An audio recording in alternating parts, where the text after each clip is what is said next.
Welcome to Trifecta Collective, Finding the Root with Megan and Shannon, the podcast where we dive deep into all things health and wellness to help you find health and healing inside and out for now and forever. Hello, and welcome to Trifecta Collective, Finding the Root with Megan and Shannon. I'm Megan Abbott, owner and founder of the holistic health practice, Trifecta Collective, and this is my co-host, Shannon Callery. She is the head practitioner within the practice here.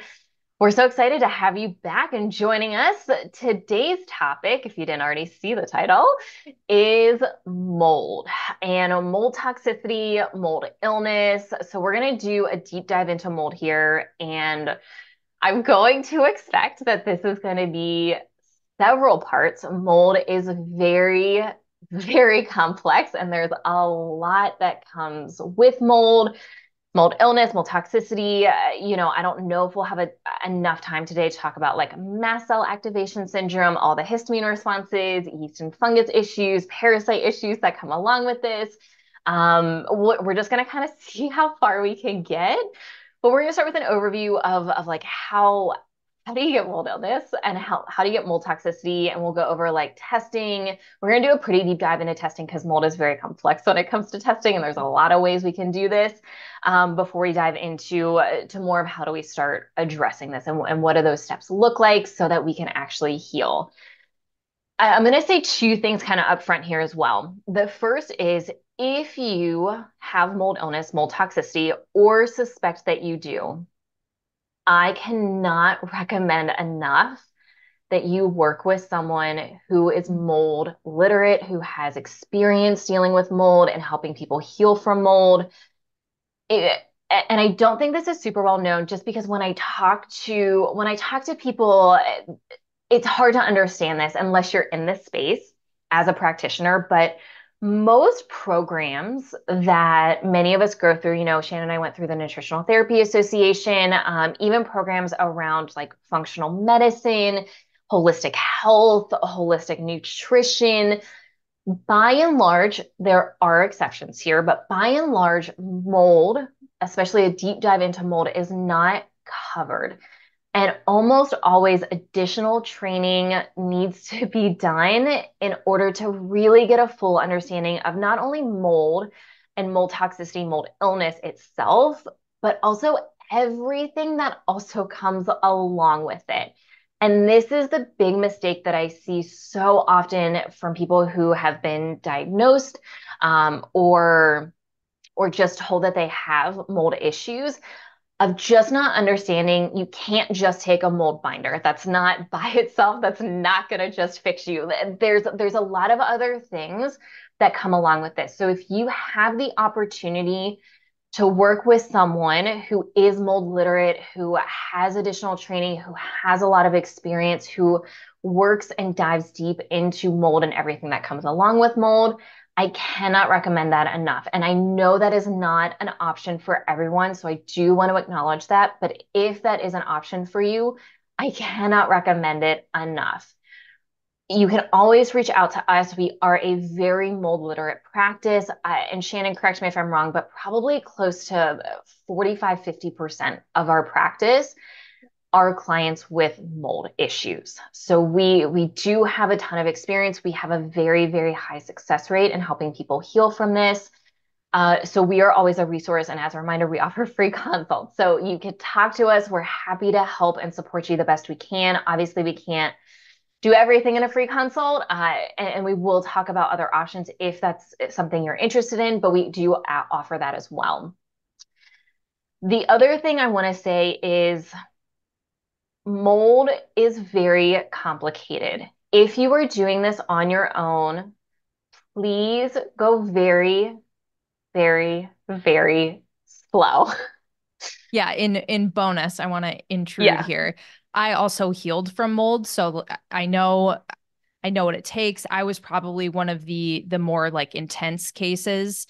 So yeah, like we are pretty experienced with this, and I feel very confident in saying that, especially because I've been through it myself. Exactly. And I've done many, many trainings, a variety of trainings around mold. I don't follow any I'm not in a mold camp. I don't follow just one specific, this is the protocol we use. Like, this is what we do for mold. We, I don't think you can do that. We haven't seen that work. By and large, every case is a little bit different, and there are different things that we really need to look at and address. There are some big outstanding ones, which we'll obviously talk about. And there's also some big ones that we see missed quite a bit. So we'll talk about those too. So just wanted to talk about that before we dive into this. Yeah, definitely. I thank you for that. I mean, again, just like we do our best during consults. We know that not everyone can afford it. It is expensive. Mold takes a lot of time, which we'll get into that. But yeah, I mean, if you think you're struggling with this and you want to consult, like we will truly do our best to try and give you some support or walk you through it in the best way that we can without actually working with us. But yeah, let's dive in to the Okay. number one part on the list. Do you want to start or do you want me to? You can go ahead. Okay. So we want to talk about or start with why mold is an issue for some people or just not why it's not an issue for everyone essentially because we are all exposed to mold everywhere. So kind of very similar to with other topics that we've talked about, if your body is in a good place, your liver's functioning well, it can process these things out. Like that is the point of your body is, it's here to keep things going, keep toxin overload down, toxin burden down, however you want to word that. So if you're a person who has been exposed to mold and you never felt any issues from it or nothing came of it, it's probably because your body was able to handle it and process it out on its own. Not everyone is like that. I would say the standard American probably isn't like that. Just so many factors. We're exposed to a lot of toxins. We take a lot of medications. If you're not eating good quality food or the standard American diet, there's so many things that play a role here. So which most of society is that way. And that's the point of like going in and supporting your body and making it so we can process these things out. So I would say that's like those are the two biggest things, like why everyone doesn't have mold toxicity is because their body can process it out. Absolutely. And another really big piece of this is chronic stress. Oh And yeah. if you have a history of trauma, especially if a lot of your symptoms started when you were young, as a child, and you were exposed and lived in a home that had mold in it, and we will dive into sources of mold toxicity. But if you had a lot of trauma, it is not surprising that you would be impacted more, even more so than other people who were also living in the same place.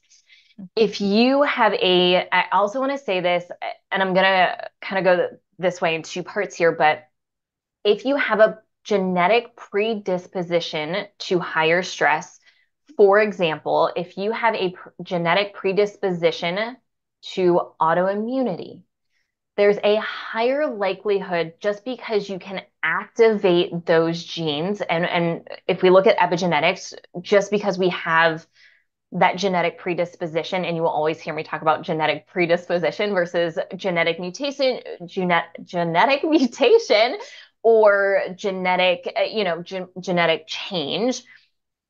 Genes can turn on and off. And we know that about the body.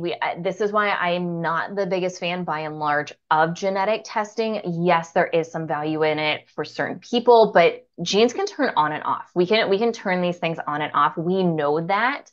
And this is why you can put autoimmunity into remission sometimes, depending on the person, depending on how long. I am case in point.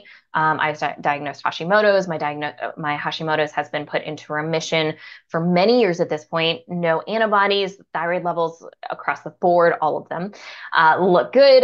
So if you have some of these genetic predispositions, there is a higher likelihood that you will be more sensitive because those genes can turn on and can be activated by a big trigger like mold and being exposed to mold, let alone all of the chronic stress, all of the trauma piece here.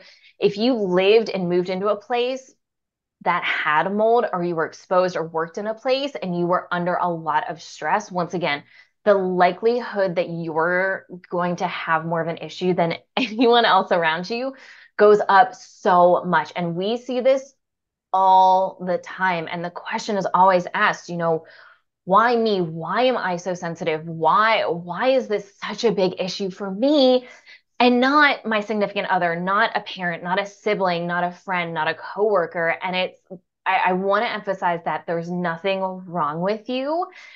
It's it's so many factors that can go into this, and a lot of it is just if you're a sensitive person, and I consider myself a very, very sensitive person. And it's taken me a while to embrace that and to view it as a strength because I absolutely believe it is. Yes, there are other things to consider here, but just because you ended up sick and having these issues doesn't mean you can't heal. And two, doesn't mean there's something wrong with you. It's just your body's a little bit more sensitive and we can heal given the right conditions. And it's all about how do we give the body those right conditions, which those conditions were not there in the first place. Yeah. I love that you brought that up too about just being sensitive in general, because that is looked at as a negative in society. And really, when you start to understand it and tune into it and tune into yourself, all you're doing is just getting to know yourself better and what works for you, what works better for your body, so you can ultimately feel better. And that is not a bad thing. There's nothing wrong with that. So, yeah, I'm glad that you brought that part up. And after you go through something like this, like healing from mold or whatnot, when you come out on that other side, like you're I'm for instance, I am also a sensitive person, still sensitive, but you use it in a different way. You're just using it to guide your life in a better direction, to get closer with yourself, your intuition. So yeah, it's not a bad thing. It is not. And I did not deal with mold. Mold was not one of my struggles. Heavy metal toxicity was an issue for me. And it's it's not the same. I and I hate to say like what's worse, and I will say mold is probably worse. Mold is just like there's a lot that comes with mold, and so it's just complicated. And I am definitely like a crazy sensitive person, and some of this goes into the energy work that I do and just tapping into all of that. But yeah, I definitely came out of all of my healing. Just, I mean, even sensitive to smells, being around large groups of people is still like I've got to make sure I'm emotionally and energetically prepared for that. And there's just like other considerations. And once again, it has taken me a while, and we see this with clients all the time to embrace that, to understand it, and how do you make it a strength? Because it really can be. So if that sounds like you, just know that you're not alone. It's okay. And you can work with it as a strength, and it's really about learning how to do that, and it can be challenging, it can feel very lonely and very isolating at the same time, but you're not alone. Yeah. Yeah. And I mean, definitely, what kind of ties into that too is when you have something like mold, it's not an obvious thing. It's not like you're going to go into your regular like primary care and they're going to say, "Oh, like this is what's going on for you." No, that's not how it works. It actually takes a really long time. Or if you find information that's out there and you resonate with it and you start to think, "Oh, I want to get some of these tests done to see if it's mold or whatnot." But there's a lot of dismissing of symptoms and feelings and not feeling validated that also goes in with part of this, and we will dive into that more. But the emotional slash, like, I guess we could say, medical trauma side to this also kind of ties into. Yeah. Yeah. I've been doing this a long time, and I have yet to ever hear or meet of a physician who was familiar with mold toxicity, which the science is out there. There are amazing and really, really solid studies out there proving this, showing this, how to heal from this, different resources. It's just not taught, like so many of these other things as well. Yeah. So let's talk about how we can exposure, because obviously some of the exposure is going to be pretty obvious and some of it's not going to be so obvious. So let's dive into all of this. So by and large, living and or working in a place that has mold growing, and I'm not talking like a little mildew here and there, or I'm talking actual like significant mold, is going to be the most common source. And this is often from water damage is probably the most common. Now, not all of that is obvious, is part of the problem, is it can be real sneaky. I've seen all kinds of the craziest places and most hidden places where mold has popped up. But if you've ever had a leak in your basement, leak in a shower or a bathroom of any sort, and it wasn't fully remediated, and especially remediated very quickly, there's a very good chance that Mhm. there's a mold issue. Yeah. Yeah, mold is sneaky. I mean, one of the things that we talk about often with people is like if you've had a long-standing leak going on, like you just mentioned, like there's people who when they're trying to get it fixed, they're especially in the bathrooms or the kitchen, like taking the drywall off or whatever it may be, and there's mold like all behind it. It's just really sneaky and it's also like we get it. It's not cheap to have that stuff done. It's hard to get it fixed. But yeah, so I would say like wet basements, like bathroom leaks, mold is super common in the bathroom, especially if you don't have the right type of ventilation. In the kitchen, like under the sink, small leaks, that's another big area. Behind the cabinets too, that's a really common one. Yeah, behind the cabinets. Also the environment that you live in. Like I'm in Texas right now. Mold is so common here just because it's humid all the time. So it's like the perfect environment for mold to grow in. So where you live also kind of matters. Just The want to H, Nate, just real quick, while we're yeah. talking about locations, just a few other places where I've seen it be a really big issue. Texas, Florida, North Carolina, Louisiana Hmm. are like really, really big ones. And this does not discount any other place. So just throwing a few places out there where I've seen it be really, really a big issue. Yeah. Like so big so that there's actually specific lawyers dedicated to fighting people's cases on mold because it's that prevalent in these locations. So I don't have names, but if you're interested, you can look that up on your own and Yeah. dive into it. But yeah, so the other big thing is HVAC units. So like your air conditioning, your heat, if there's any mold, black mold going on in there, I mean what that's doing is just blowing and spreading out into the house. You're breathing it in. Really easy to get exposed that way. And it What can are be really, I've seen it be so sneaky of, I mean, I have a client I've been working with for many years, and she had all of the air ducts cleaned and had all of this remediation done. And then there was a one little compartment, and I'm not a maintenance person. So, but I know generally I could talk generally about this, but there was a place inside of her HVAC unit that like was a really like small little area, and it was growing in there and then being recirculated out. And she worked with a really good mold company, and it was just like happened to be missed, and they were going to replace the unit, and then they found it. And wow. it was keeping her sick forever, and was a huge part of her healing journey. And I mean, it's really crazy where mold can pop up. I would also say like around the washer, like if you had like your laundry unit, I've seen a couple, especially apartments, where there's been just the tiniest little leak in there, and it's been growing behind the wall, and then just like festers out all over the place, or even like comes down from a different apartment Mhm. into that. So that, I mean, that's all on the table. Yeah.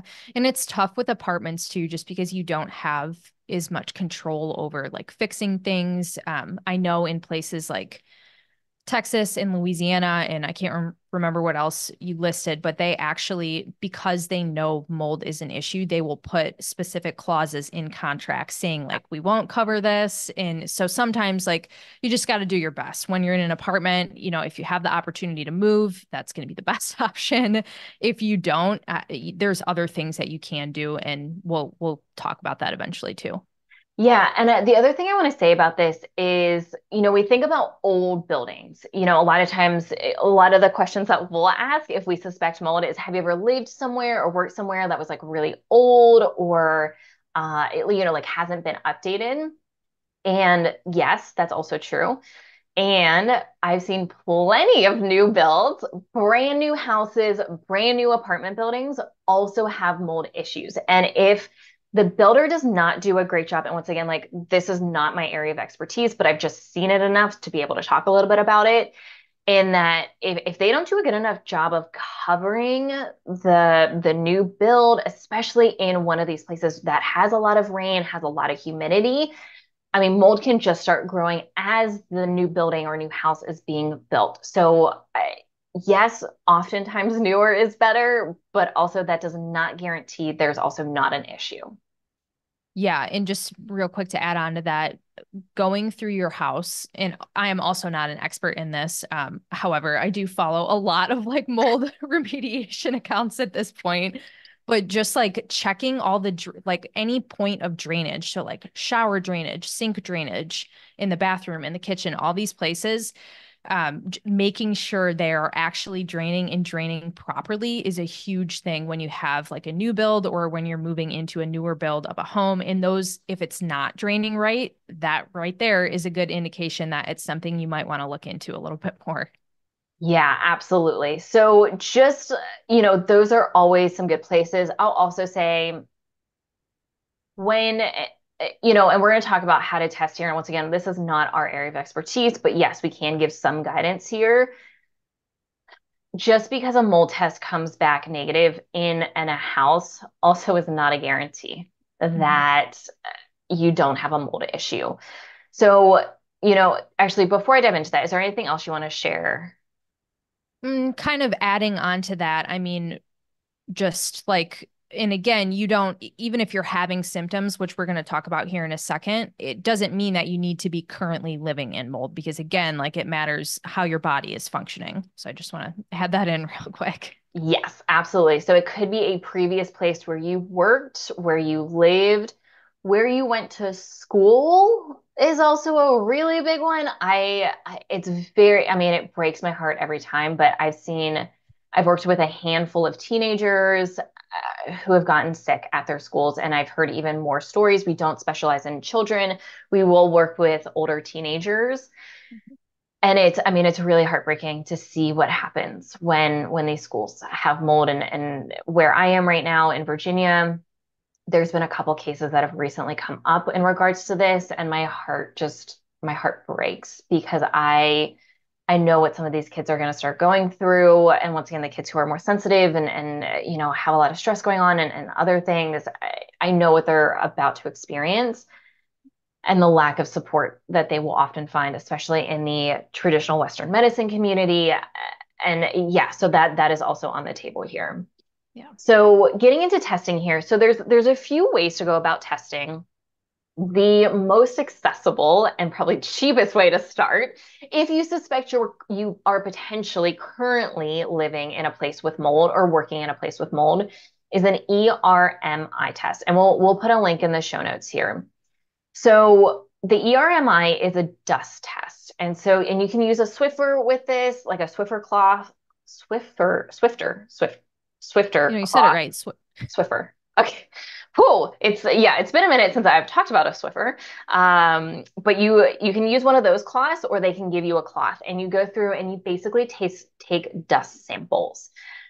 It's not perfect by any means, but it is a really good and more accessible start. I think they start around $250. Some of the more advanced ones go up to like $450, I think.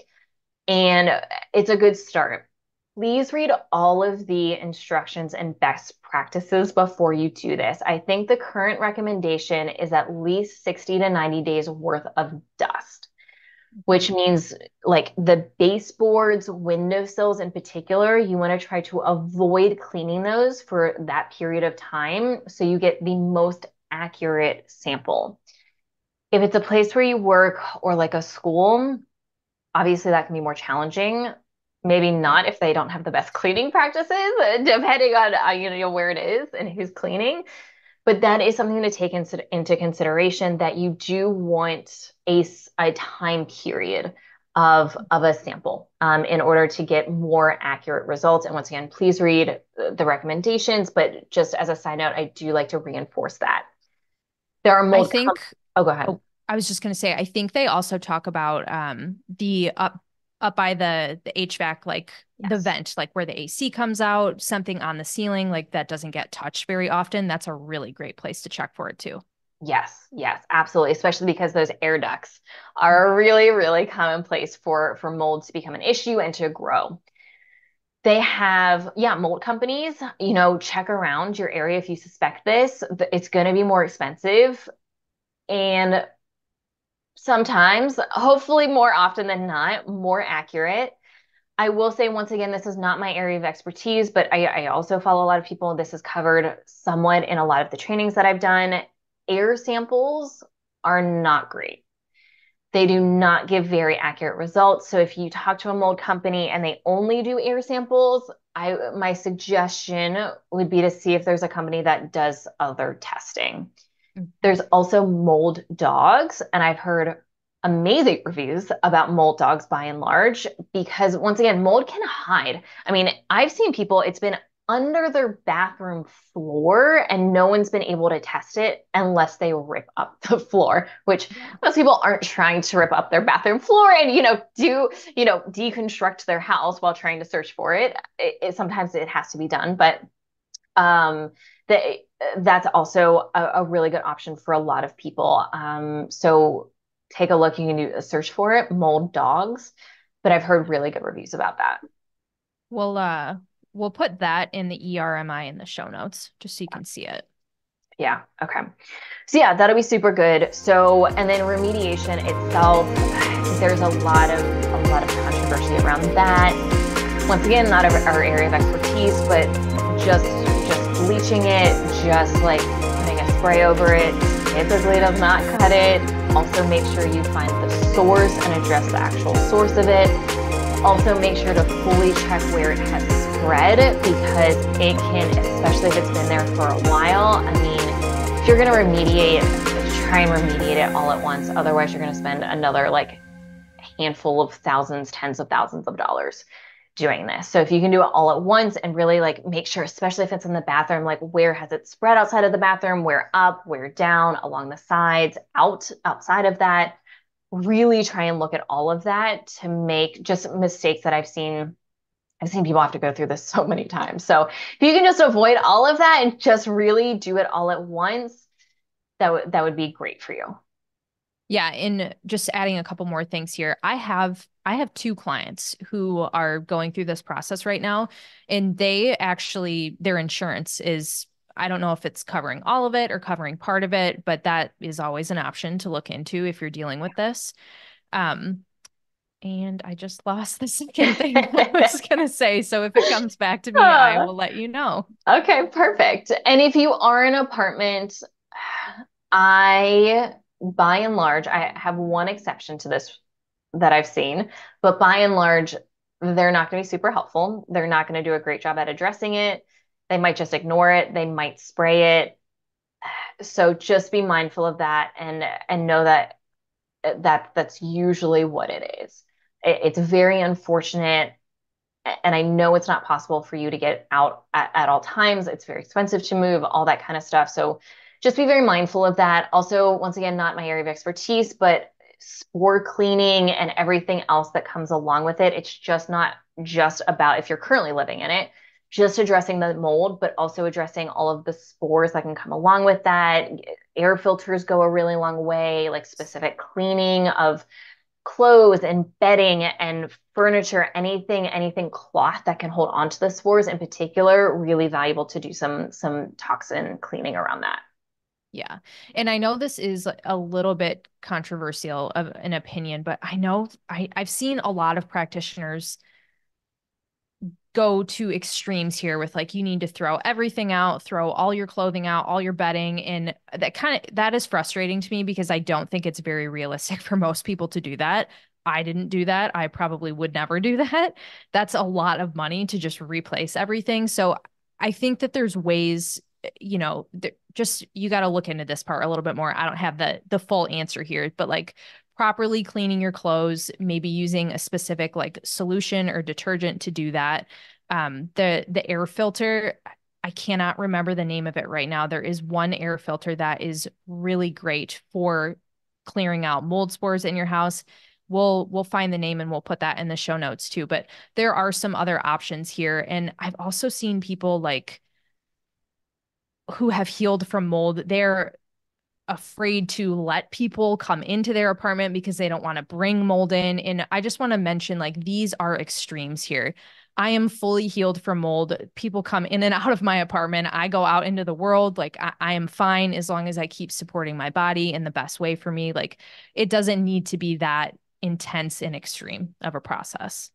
Exactly. And when we get into how we heal this, we're going to talk a lot about nervous system regulation work. And this is a huge piece. Once again, this is a huge piece that we see missed in the healing process of mold. The other thing, and I'll let you mention this, that there's some, once again, there's controversy around food. And can we get mold toxicity from food? It depends. I'd say by and large, we are under the camp that it's hard. It's very challenging Yeah. to get significant mold illness and mold toxicity just from food by itself. Yeah. I think can be certain things, two specific things come to mind that Megan and I talked about, coffee and peanuts that can cause symptom flares. I'll word it that way. Those are the two most common things. And we're talking like sneezing right after you eat them, maybe just having like some sinus issues around after you drink your cup of coffee or something like that. But yes, by and large, you would have to eat a lot in like some really bad like moldy food for that to be a thing. Yeah. So most often that's not the case of how we get mold. Yeah. And just like once again, there's some controversy around this, but the camp that we typically fall under is food by itself, typically not, especially as we're healing, especially if you do have a lot of histamine symptoms. We're going to get into symptoms next. Yeah, I mean, peanuts are something I do not eat, just because I am aware of their mold content, and there are plenty of other options for me. It's not a ride or die for me with peanuts. Coffee is a little bit more of a ride or die for me. However, I just drink clean coffee that is tested for mold. And there's quite a few companies out there that are very clean, very well known. And so there's a lot of options there for you. I can give up coffee. I have done it many times. I did go around my recent trip to Colombia. I didn't drink coffee for 2 weeks. I did just fine. I did not detox, I didn't have any detox symptoms, no headaches, no craziness. I really love the ritual. I just stop my coffee mug sitting right here on my desk, even though it's the afternoon right now, just for emotional support maybe. And it's not something that I choose to not have No. right now. And so it doesn't have to be for you either. Yeah, and I am also that person. I desire to drink coffee. I it has a special place in my heart. So, but I mean, again, like there's better brands out there that do test for this stuff, and you will notice the difference if you switch to a better coffee. And I also wanted to add this in. I'm not sure if you've heard this, Megan, but Valencia peanuts are a specific peanut from like Spain, and they process them and store them a different way. And they are known to have a lower mold content.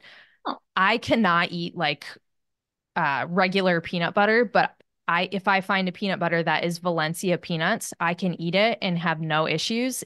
And my mom is the same way, and my fiance is the same way. Once we all switched over to it, we were like, holy cow. So if you haven't, you should look into that. Okay, well, great. I do, I still learn things all of the time too, and it's amazing. So I wasn't familiar, but that's great. So there you go. There's a peanut butter option. I don't know Yeah. if I've had peanut butter in close to 10 years at this point. I might be okay still, but you never know. I might want to try it eventually. Yeah, just another option for other people. And I think actually like Trader Joe's organic peanut butter is Valencia peanuts, Oh, and that's a good one. So if you are someone who knows that when you eat peanuts, you have sinus issues and flare-ups, maybe give the Valencia peanut butter a try. See how you do. well, there you go. Learn something new every day. I'm Yeah. here for it. All right, so let's talk about symptoms here. And we're going to go over a lot of symptoms. And same thing, we're going to go over some testing options here as well. And that might be all we get through today. But I want to acknowledge a couple of things here. So we're going to go over a pretty comprehensive list of symptoms. Now, some people may have all of these. You may just, as we're running through, like check, check, check, check, check. Yep, I have all of these. You may only have a few. And just because you only have a few, we want to look at some testing. We want to look at some other things. We always look at blood work first, and we're also going to talk about other testing and some other things here. But not everyone is crazy symptomatic, like crazy levels of illness. There are some big trends that we will see from symptoms. But I have a client right now who, she's like a handful of symptoms. She still functions. Now, she's a little bit in a lot of it in a fight or flight state. So I think she's got some cortisol that she's and adrenaline she's running off of, which is common. And just to acknowledge that you don't have to be on death's door almost and just stuck in bed to have mold illness. This, once again, everyone's different. Everyone's body is different. People process things differently. So there's a checklist that we go through when we do our consults and things that we always look at. And we'll go through the big ones here. We're going to go through a very comprehensive list, but we're also going to go through big highlights that we like to go over. If you ever have a consult or have had one with us, you've probably heard us ask some of these questions, and we're trying to rule out mold or rule it in or see if we need to do some additional testing for that because how we address that is just really different. So, yeah. Shannon, you wanna start on the list? Yes. So in general, again, keep this in mind, mental health issues like anxiety, depression, just nervous system dysregulation, chronic health issues like POTS, any hypermobility issues, and I'm probably going to butcher this, the go ahead, say it, Megan. Ehlers-Danlos syndrome, HEDS. Do you want to explain that? Yeah. So I want to actually explain both all the things that you talked about so far. Yeah. Okay. So the mental health struggles. So, and we'll go over this a little bit deeper in the testing piece, but mold impacts neurotransmitter production and transportation, let alone just all of the gut here, really significantly. Mold can travel up into your brain and you can end up with a neurotoxin. There's several neurotoxins. One of the ones that we'll often test for is quinolinic acid. And when we see this, it's a neurotoxin, meaning there's a toxin going on in your brain, which obviously is not good if there's toxins in your brain. Mold is not the only thing that can travel to your brain. Heavy metals can also travel to your brain. This can contribute to a lot of cognitive issues, brain fog, trouble concentrating, trouble remembering, trouble recalling words. This can often, and this is not a blanket statement by any means, but I've just seen this too often to not mention this, that a lot of, especially adults who maybe later developed ADD, ADHD type symptoms, or even like early menopause type symptoms of that, like trouble remembering or trouble recalling, which many physicians will just dismiss as you're starting the transition and your brain just starts to go downhill. No. Yes, that can happen. It can be a symptom. And there also might be some other stuff going on. And when once again, we've seen this too many times that even people who've been diagnosed and on medication for a long time, they may feel better. Their cognition may be better, a reduction in symptoms, potentially a reduction in medication. Always talk to your doctor about that before you do that. But they feel clearer and feel less or less extreme symptoms around that. So that can be a really big impact here. So anxiety and depression and some of these cognitive issues, especially because one of the tests that we look at, one of the reasons why we have a preference for testing is because we're looking at these neurotransmitters and neurotransmitter pathways. So that's really important to understand. And I mean, you can be on medication, you can be like doing all of the right things. And if you are not producing your neurotransmitters, serotonin, dopamine, epinephrine, norepinephrine, man, are you going to have a really hard time just having a semblance of good mental health. So just like to put that out there. Yeah. Mold can also trigger a variety of really chronic issues. Autoimmunity, I'll put up there for sure. Mold is a huge root cause of autoimmune issues. Things like POTS. So POTS is, and I should have looked this up beforehand. I don't remember what the acronym, all of it stands for. It's quite long. But POTS has a lot to do with, really common symptoms like really dizzy, fainting, so tired. I mean, the most tired. I've worked with a handful of POTS clients, and I mean, falling asleep for hours in the middle of the day, like falling asleep in hallways, in random places, like literally not being able to stay awake. Um, Fainting, dizzy spells are really common. And a lot of it has to do with water intake, electrolyte balance, or usually imbalance, is where a lot of the issues come from. But POTS for me is more of a symptom than a root cause. And a huge root cause of POTS is often mold illness or mold toxicity. Same thing with hypermobility issues. Ehlers-Danlos syndrome is one of those. It's not the only one, but it is a more common one. And basically, I mean, there's a really simple series of tests that you can go through, finding a physician who is aware of all of these, let alone support and how to address this. That's a whole other thing. If you have these issues, I do have a lot of resources, so never hesitate to reach out. Once again, I've worked with a handful of clients over the years who have all of these. These often go hand in hand too. But your joints don't stay in place is often one of the most common symptoms. It's like shoulders popping out, hips popping out, sacrum, like the base of your spine, like shifting and moving, and it causes a lot of chronic pain. Not everyone who has fibromyalgia, but I've seen a handful of cases of people who've been diagnosed with fibromyalgia, which is kind of an IBS blanket kind of, we don't know what you have, but your symptoms fit this. Sometimes that is hypermobility related, sometimes not. But once again, this is a symptom. Not saying we don't address symptoms, because yes, there's physical support inside and out that needs to be addressed here. And there's a lot of ways that stability, movements and stability support that is really, really necessary. And so is addressing the mold. And obviously, often we will not see a major difference in these types of conditions until we address the mold. Once again, with POTS, like we look at water intake, we look at electrolyte balance in particular, or imbalances, and all of the imbalances. There's special electrolytes we'll often use. I have a specific brand that I typically like and use, just it's geared more towards people who have POTS issues. Getting a diagnosis can be helpful, although very, very challenging. So those are all things that come along with mold sometimes. Yeah. And I would say those are like the big three, I guess. And not everyone has those issues. I mean, I had, for example, like some of the mental health issues that came with it, but I didn't have like the other chronic issues like POTS that we just talked about. Other symptoms, so Lyme's disease, any viral issues, which blood work is really helpful here because we can see a lot of viral patterns in there. Sinus. Also, sorry to interrupt. Just want to talk about this a little bit more too, because this is a little bit controversial as well.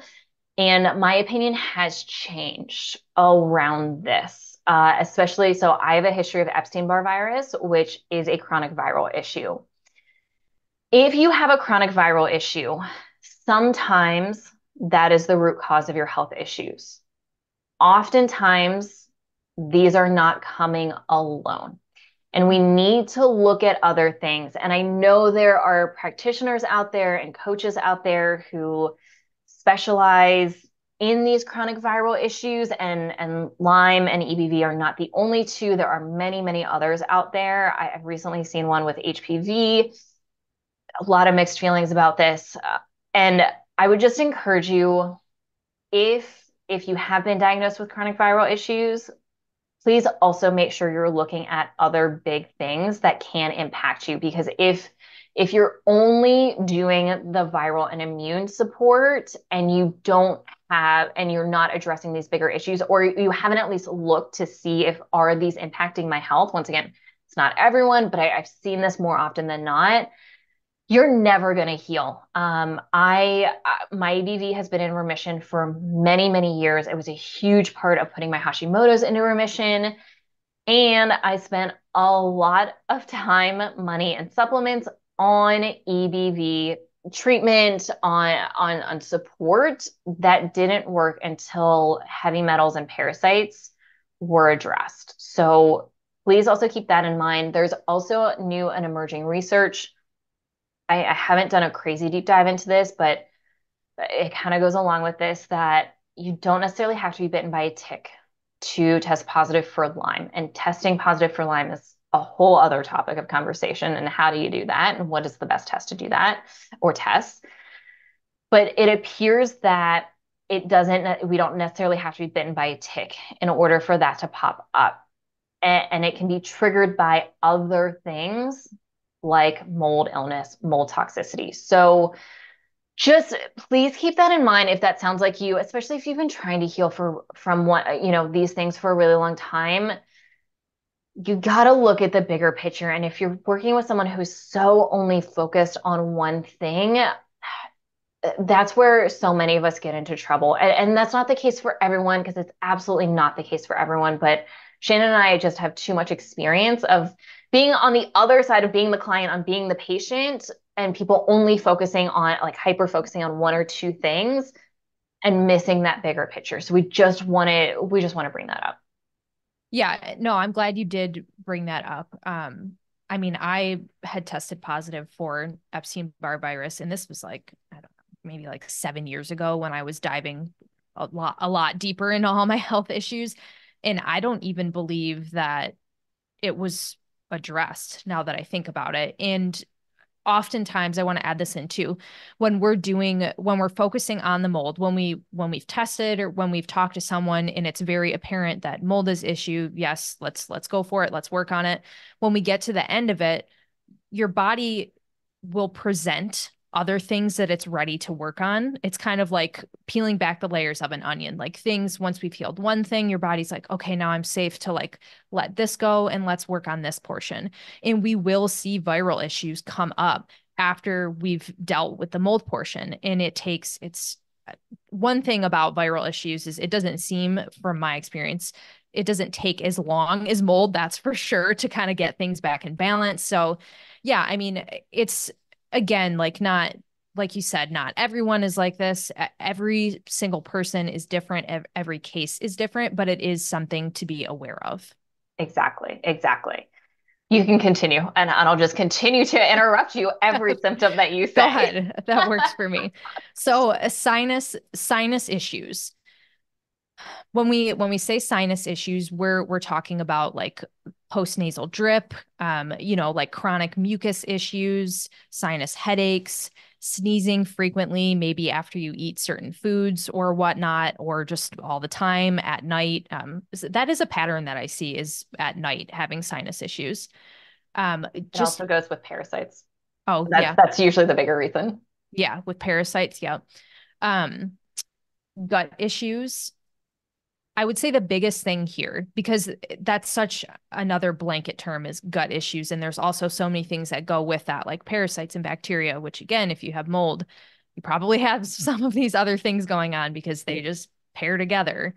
Food sensitivities, I'll say that with gut issues. If you have tons of food sensitivities and you've done food sensitivity testing and eliminated all the things, and then which that's another topic for another time, why we don't love food sensitivity testing. But if you're someone who just feels like you're sensitive to everything that you eat and it changes all the time, like one day, you eat something and you're fine, and the next day you eat the same thing and you have all these stomach issues, that's a really big red flag in our eyes that mold might be a thing. And the reason Um, being for that is as food sits in the fridge, it grows histamine. And many, not everyone, but many, many people who have mold issues also have histamine and or oxalate issues. There are some other things that can also come along with this, but histamine and oxalate issues are super, super common. Once again, this is why some of the testing options that we prefer are the ones that we prefer for a reason. And so, yeah, so foods higher in histamine, leftovers. So it is not uncommon for, you'll do fine one day on something, it sits in the fridge overnight, you have leftovers, and all of a sudden you're sneezing and coughing, and all of a sudden like lots of mucus, rashes, hives, like whatever histamine responses happen. And that's because the food is growing excess histamine as it sits in the fridge.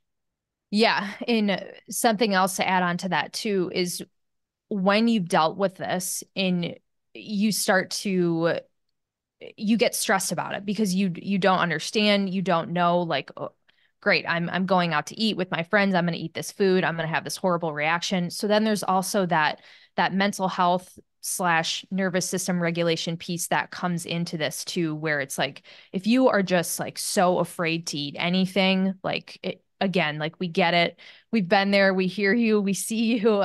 So yeah, lots of stuff with being sensitive to all different kinds of foods, that's a huge part of that. Yeah, and healthy foods, foods that are good for you. I mean, if you look Yep. at the high histamine list, it is a lot of really healthy food on there. So, spinach and strawberries and avocado in certain amounts, and that, Yeah. all that really goes. It's so challenging, and I will say a low histamine diet is the hardest elimination diet. And I did most of them. And I spent many, many years on elimination diets, but a low histamine diet was the most challenging for me, especially with like how you're cooking your food and the leftover piece and just like all of these really good nutrient dense, like yummy foods that I love were all high in histamine and just such a challenge. Yeah, especially when you're trying to combine multiple healing diets Oh my together, then you feel like you're left with nothing, which we'll do a whole other episode about that. But yeah, Oh so yeah. the food sensitivity stuff, a huge red flag in our eyes. And then internal, like this feeling of internal itching is also another sign. And not everyone has this, but just like feeling that's the best way I can describe it, is like a feeling of you're itching internally, or like maybe there's something on you but there's not. That's the best way to describe that. That's kind of a not so common one, but a lot of people who it's very obvious that they're dealing with mold may have that symptom. Yeah, and that can often get worse at the end of the day. It can get worse in heat. Heat Mhm. sensitivity is a really, really big one, especially like anywhere around anywhere where there's tighter fitting clothes, like for women, like who are wearing a bra. Like a lot of times we'll see it right along the bra line. After you eat certain foods, like higher histamine foods, you might start to just like randomly start to itch and not know why, and a rash may or may not present itself, or you may get red, even just like some redness may pop up, or it may not, but you just like feel itchy. And I mean, I've had so many people have to just like have Benadryl always on hand because that's the only thing that will help them. The other thing with that I just came to mind is like showering with people with significant, and once again, this is not everyone, but people with significant mold issues will often have a hard time showering and get really itchy after a shower. And you have to do like a cold shower, and even sometimes just the water touching your skin can activate a histamine response, activate that itchiness that happens in your body. So just like if that is you, definitely look at mold. Yeah, yeah, for sure. In that kind of, since we're talking about skin issues in general, like psoriasis, eczema, I would say those are the two big ones. or if you have like red, even like red blotchy patches on your skin, that is a sign of histamine or histamine issues. What else am I missing? Any other skin? Rashes, hives, Yeah. especially around some of the things I just mentioned. Heat. If you get itchy after you get hot or you're in the sun, sensitivity to the sun, people with mold often, not always, once again, but often can have a hard time with like sauna work because the heat activates that and they can end up with rashes or hives. Same thing with certain foods. Like if you notice like rashes popping up or hives starting to pop up, swelling popping up after eating certain foods, that's often histamine related. It may not actually be an allergy. Sometimes it is. Allergies are a real thing. Right. Not dismissing that. And a lot of times, if it's a new thing, it's probably not an allergy. It may just be a significant histamine response and your body's really responding. You may also notice histamine load also plays a really big role here as well. And so we think about high histamine foods. If we're eating a lot of foods high in histamine or high in oxalates, depending on what and how you're sensitive to, that can play a big role. Time of the year. Right now it's spring. I'm in Virginia. Everything is covered in yellow. It's just pollen everywhere, which for many people, that's going to increase their histamine load and histamine production inside of their body, which can trigger other responses. If you are sensitive to heat and you've been hot a lot, there was something else I just thought of and I just lost it. Gosh, I don't remember. But if you're a menstruating female, histamine and estrogen attach to the same receptor. So you may notice an increase in your symptoms as your estrogen starts to rise, like right at the start of your periods. That is also a very telltale symptom that there is some correlation. Not, mold is most common, not saying it's only the only thing, but mold is often, we definitely want to look at mold. If symptoms arise, those kind of histamine type of symptoms arise right before and during the start of your period. Yeah, definitely. And I just want to throw this in here that can change. I am that person. It changed. I think there's like 1 month out of the year at this point where there's maybe a couple foods that are in the ragweed family that I avoid. And other than that, like I'm golden. I can eat a wide variety of foods, so it can change. All right. So hormone imbalances. If you, I mean, this can mean so many things. I'm like, where do I start here? Just in general, like hormone imbalances, if you have irregular periods, if you have very painful periods, I would say those are probably the two big things. If you don't have periods at all or have like, very stretched out cycles, like that's another thing. In I feel like that one is a little blanket term-ish because there's so many things that can affect our hormones. But if it's really bad, coupled with these other things that we're talking about, good indication that mold may be an issue here. Exactly. Um, And if you've done a hormone work and it yeah, hasn't worked, or you've noticed very yes, little improvement, it's time to look deeper. The other thing I'll say is, and once again, mold is not the only thing that does this, but I also experience this, is if you go into early perimenopause. I was in early perimenopause before the age of 30, which is not normal. There's a reason why. And hormone imbalances for me, I had really high estrogen levels. Progesterone was on the lower end, but it wasn't crazy low. For me, it was just I had so much excess estrogen because I also had heavy metals and parasite issues, and my poor little liver could not keep up with my life. And so it sent me into what looked like early perimenopause. And I had a lot of symptoms around that. So that is also very much on the table. yes, yeah, good point. And the other things here, just to kind of wrap this up, is like chronic inflammation, especially swelling of the hands and the feet. We already talked about food sensitivities, sensitivity to supplements. If you are a person who has tried to go through multiple protocols and you just can't get through it, you can't even take like the lowest dose of things, really, really, really strong indication that you need to look into something deeper like mold. I mean, yeah, this was me. I also have a handful of clients who are like this, and we're working on mold. And if that's you, you might want to look into this a little bit more. The last thing is just sensitivity to like lights, smells, and sounds, which I think you may have mentioned already. But I mean, other than that, I know that's a really extensive list. There's so many things on it. Anything else we're missing, Megan? Yeah, I mean, chronic fatigue is often a really, really big one. Just being tired all the time. If you have had symptoms for a while and they just like keep compounding, and it's just like every couple months, you're like, gosh, I just have another symptom and another symptom. That's super, super common.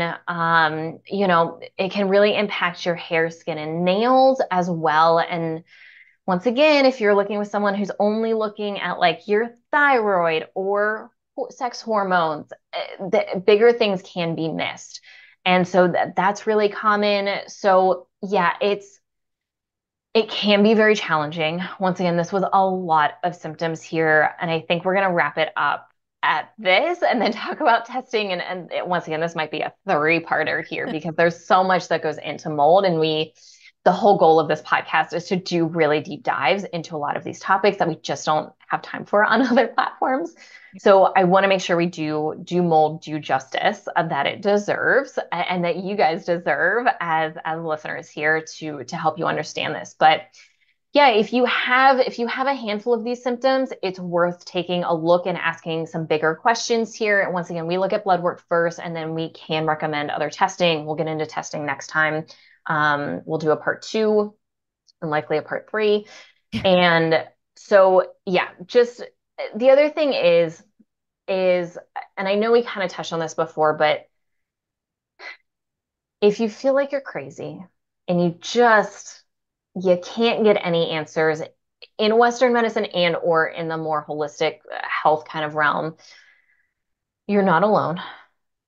We have been there. I have been told it is all in my head so many times by so many people in the Western medicine and functional medicine space, and that I'm fine. There's nothing wrong with me. All my testing, I've talked about gut testing before, like my gut is perfect. Okay, but I still have all the gut symptoms, even though my gut looks perfect on paper here. And so if this sounds like you, it is worth looking into mold and just taking that extra step to be like, okay, is this something that I'm dealing with? Is this something that's going on in my body? And if so, how can I test? How can I look into this and start address it? Because you're not crazy. At the end of the day, look, like you know what's going on in your body. No one else knows your body better than you do. And if you think there's something wrong, and obviously there are mental health conditions where we can, other stuff can come up here, but I'd say by and large, if you feel like there's something off in your body, listen to your intuition and ask more questions and dig a little bit deeper and fight for yourself, because we all had to do that too. I can't tell you how many people were just handed me meds again, said you have a history of anxiety and depression, we need to go back on meds. And that was not on the table for me. That was not something that I was open to discussing, because I knew that wasn't the answer for me. And yes, I think there is a time and place for medication, but it wasn't. I had already been on it for so long and it didn't work. And so I knew there was something else. So I just encourage you to ask more questions, keep fighting for yourself. I know it's exhausting, but also there are people out there that will believe you. Yes. Yeah. Thank you for sharing that. I think that's super important here. One last small thing to add to is not everyone has mold. If you have some of these symptoms going on, I don't want you to listen to this episode and then just get super stressed out about it and go into like, major Google research. It's, if you're a person who has a bunch of these symptoms piled up and you have tried multiple things and it's not working, I would say that's, obviously you always want to advocate for yourself and look into this stuff. But if you're feeling fatigued, for instance, and have this one thing, like don't freak out. That doesn't mean that you have mold. There could be other very easy fixes going on. So I just kind of want to throw that out there too. Yes, exactly. And please listen to part 2, because we're going to go over testing, and that's going to be really helpful in determining your next steps. Once again, we do offer free consultations. There's a link in the show notes in our bio, wherever you're listening or watching us. All of our social media, there's always a link in our bio to book a free consult with us. It is 100% free. We're not trying to scam you. We're not trying to, yes, if you want to work with us, we would love to work with you and we would love to chat with you about that. There's also never any pressure to work with us. So always just want to throw that out there. Once again, we are also a new podcast. Any likes, subscribes, follows, 5-star reviews, if any and all of that resonates with you, we would really, really appreciate it. It really helps us. And thank you so much for joining us. Thank you so much for listening, and stay tuned.